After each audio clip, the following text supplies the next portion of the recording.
Hey guys, Tyler here, and I wanted to answer a question for Devore about whether I train alone or not. So his specific question is right here. Did you have better results training alone or in a group? And does it differ in different instances? For example, recovering from an injury, ordinary workouts, preparing for a competition.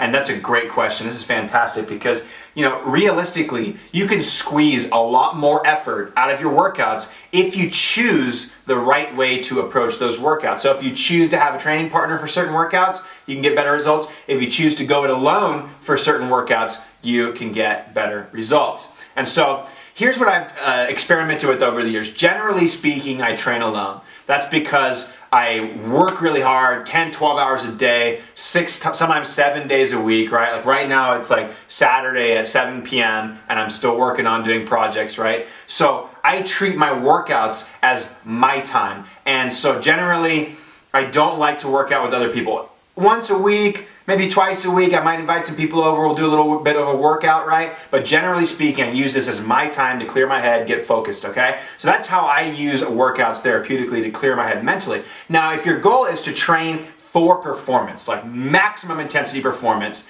the absolute best way to do this is to have a training partner who pushes you, who is perhaps slightly better than you, because we always want to train with people who are a little bit better than us so that we can continuously push ourselves as well.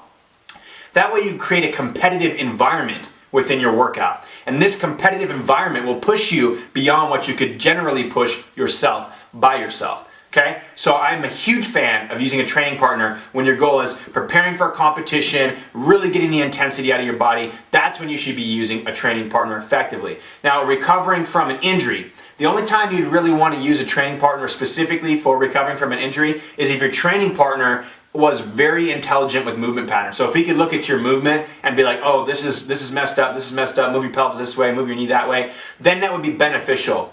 If you guys are going into some harder training and that guy's there and he's like, suck it up, then it's probably not a good idea to have that guy training with you with injury. I prefer post-injury to really take some time to focus. So one more thing, when I'm doing skill work, so things like handstand practice, hand balancing practice, or ring work, or challenging lifting exercises, I also prefer to work out alone because it allows me to focus on what I'm doing, right? You don't want to lift stuff overhead while having a conversation, and you don't want to waste your time in your workouts either. So it really depends on what your goals are. Go with what works best for you. How do you know what works best for you? Keep track of your results. Keep track of your body fat, your strength gains, your mental focus, the way you feel, right? Keep track of those things, and if a training partner is boosting that up, then keep doing it, by all means. But if they're not, then you might want to think about either finding a new training partner or ditching the training partner altogether. All right? If you dig this video, click the like button right there. Help me spread the warrior message to more people just like you so they can work out at home, eat right, and live the warrior lifestyle. Thanks for watching.